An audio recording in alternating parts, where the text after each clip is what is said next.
I am the Gridiron Ghost, the voice that lingers in the empty bleachers long after the final whistle fades. I've seen the heroes rise, the rivalries ignite, and the traditions that make college football eternal. This is Campus Chronicles, beyond the game, where history breathes, legends speak, and the echoes never fade. Today we travel west, to Los Angeles, a city of sunlight, spotlights, and spectacle, where sound itself became a weapon of spirit. This is the spirit of the Trojan March, USC's victory song. Every school has a fight song, but few can say theirs helped win a war. The year was 1922. The University of Southern California was young, ambitious, and hungry to define itself against older Eastern powers.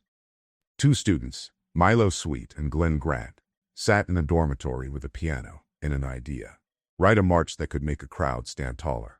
They called it Fight On, two words that summarized the Trojan Creed better than any speech ever could. Within a year, the song echoed across the Los Angeles Memorial Coliseum, a new stadium built to honor veterans of World War I. It was as if the stadium and the song were born for each other, stone and sound working in tandem to build a legend. By the 1940s, Fight On was more than a stadium anthem. It was a national soundtrack for resilience. During World War II, the USC marching band recorded the song and sent it to troops overseas. Radio stations in Europe and the Pacific played it as a reminder of home, its opening trumpet line a burst of American optimism amid the chaos.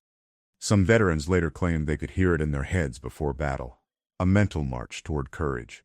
When the war ended and soldiers returned to campus on the GI Bill, they brought that song back with them. Every game felt like a reunion of voices that had faced down fear and found strength in a melody. In 1952, Arthur C. Bartner, then a high school trumpeter with big ambitions, joined USC's marching band.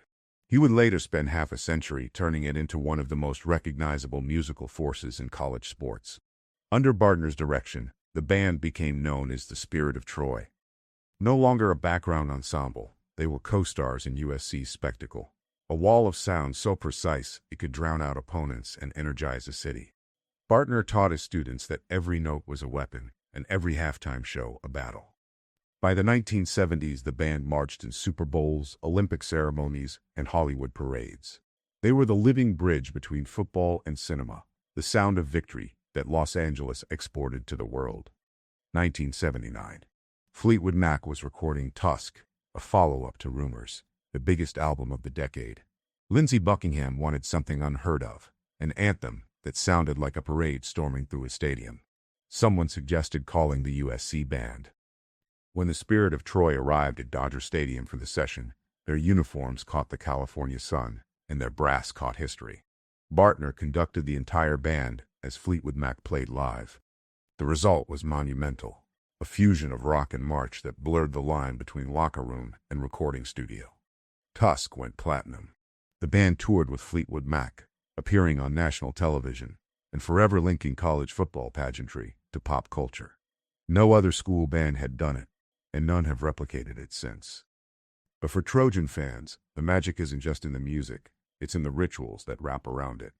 When the band plays Fight On, the drum major emerges first, plumed helmet glistening, sword raised. He stabs it into the turf of the Coliseum, a gesture that says to opponents, "Welcome to our legend." And then comes Traveler, the majestic white horse ridden by a Trojan in armor. The tradition dates back to 1961, when Richard Saunders rode his own horse at halftime just for fun. The crowd exploded. A tradition was born. Traveler has appeared in films, rose parades, and every home game. Each time USC scores, the Trojan lifts his sword and circles the field, the horse's hooves pounding in rhythm with the band. It's not just pageantry, it's ritual fear, performed for a stadium that knows every beat. The Los Angeles Memorial Coliseum isn't just a venue, it's a megaphone for memory. Built of concrete and open sky, its curved peristyle throws sound back onto the field like a wave. When the Spirit of Troy plays Fight On, there, you don't just hear it, you feel it in your sternum. The notes ricochet between arches and seats and rise into the California sky like fireworks made of sound. No other stadium in the country has that resonance. Engineers have studied it, but the secret seems to be equal parts geometry and faith.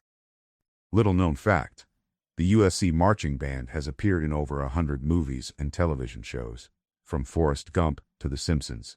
They performed with Michael Jackson at the Super Bowl and backed up Radiohead at the Hollywood Bowl. They even recorded an album with Doc Severinsen from The Tonight Show. Each appearance reaffirmed something Bartner always said: the spirit of Troy doesn't play music, it tells stories with sound. It's why their uniforms never change, why their helmets gleam under the Coliseum lights the same way they did in 1950.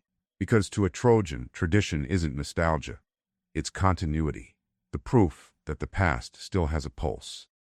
Today, Fight On is one of the most played songs in college football. It's blared by pep bands across the country, sampled in video games, and even used by NASA engineers, many of them USC alumni, as a wake-up call for Mars missions. The spirit of Troy continues to march with the same unapologetic swagger. Their rehearsal field sits beneath palm trees and city skyline, where students in cardinal and gold drill to the metronome of a heritage that never misses a beat. Every new class learns the same lesson: precision is passion made visible.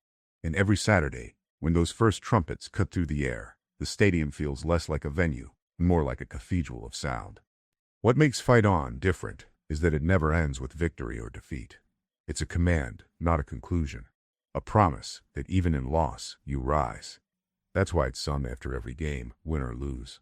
Because the Trojan belief is simple: fighting on is its own form of victory. For a century, that song has rallied students, soldiers, and dreamers. It's the soundtrack of a university that turns ambition into anthem and sound into spirit.